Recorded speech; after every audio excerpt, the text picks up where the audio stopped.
surah ke-55 tadi, ayat ke-41, yu'raful mujrimuna bisimahum fayukhadhu bin nawasi wal aqdam.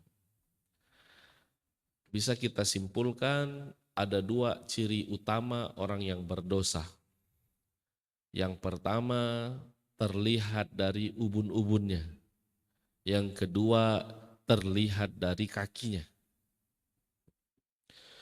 Ubun-ubun ini simbol pikiran. Maka orang-orang yang berdosa pikirannya cenderung berisikan pikiran yang kotor. Suuzon, senangnya memikirkan yang negatif. Piktor, pikirannya itu cenderung kotor.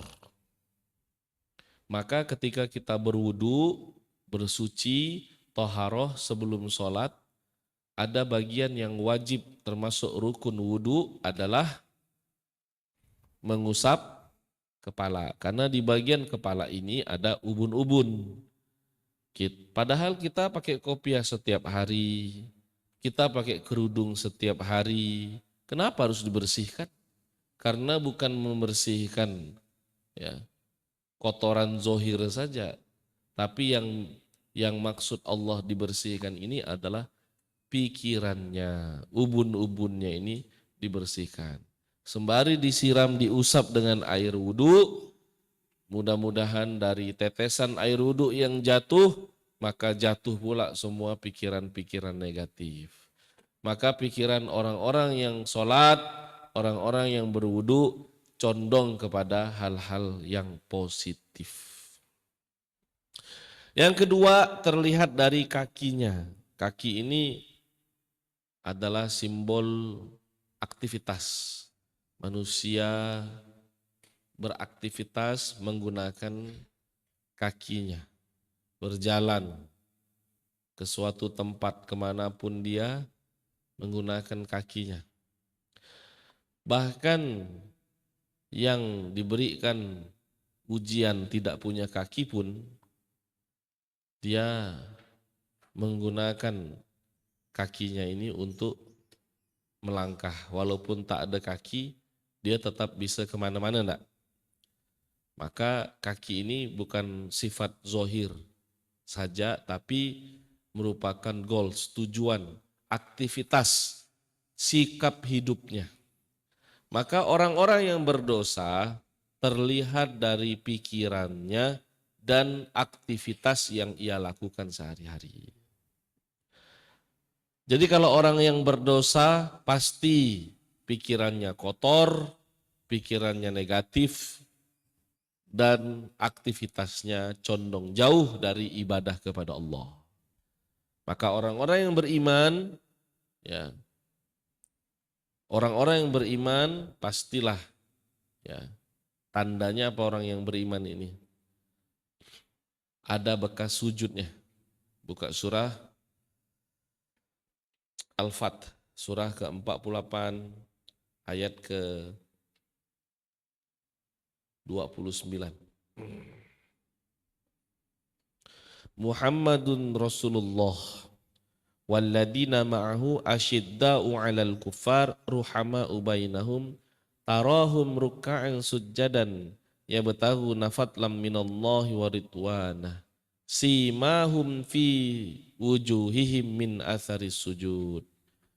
Orang-orang yang beriman yang bersama Rasulullah SAW tampak bekas sujud dalam wajah mereka.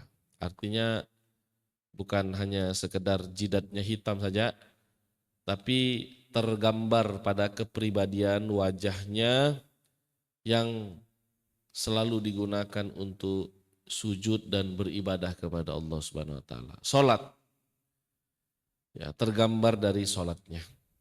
Karena orang yang sujud pikirannya pasti condong kepada hal-hal yang positif. Orang yang sujud kakinya melangkah ke tempat-tempat yang positif. Insya Allah. Maka terlihat dari dua hal orang-orang yang berdosa. Pertama dari pikirannya yang condong kepada hal-hal yang negatif, suuzon, hasad-hasud, sedangkan aktivitasnya juga demikian condong jauh dari ibadah kepada Allah Subhanahu wa taala. Kenapa ini merupakan nikmat dari Allah Subhanahu wa taala? Bukan kita untuk menilai orang siapa yang berdosa ya. Bukan untuk menilai orang, tapi untuk kita bercermin, berkaca. Apakah kita termasuk orang yang berdosa? Maka tanda-tanda itu diinfokan oleh Allah agar kita berhati-hati untuk tidak menjadi orang yang berdosa ini. Fabi ayyi ala rabbikuma tukadziban. Inilah nikmat yang luar biasa Allah berikan kepada kita.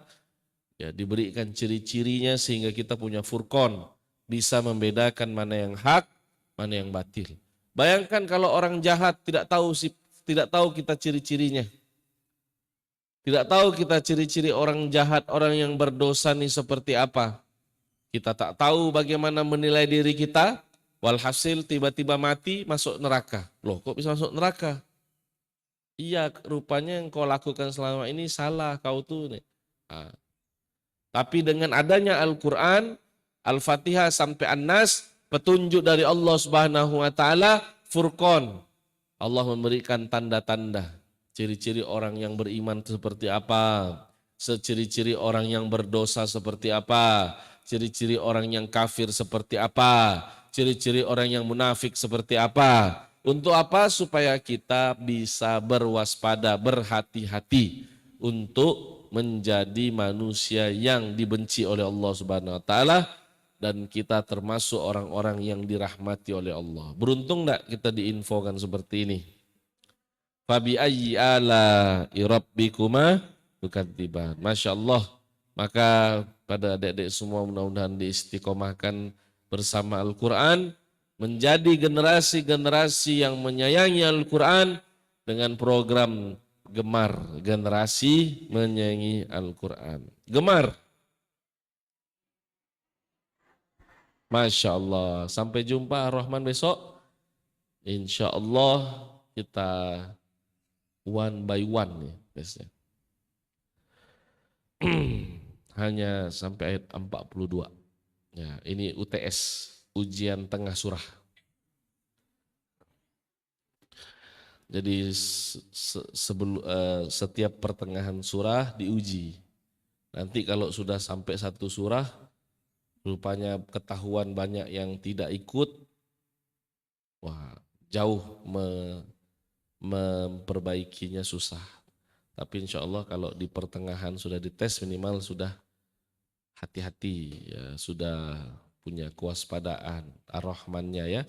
Hanya satu halaman setengah, enggak sampai 2 halaman.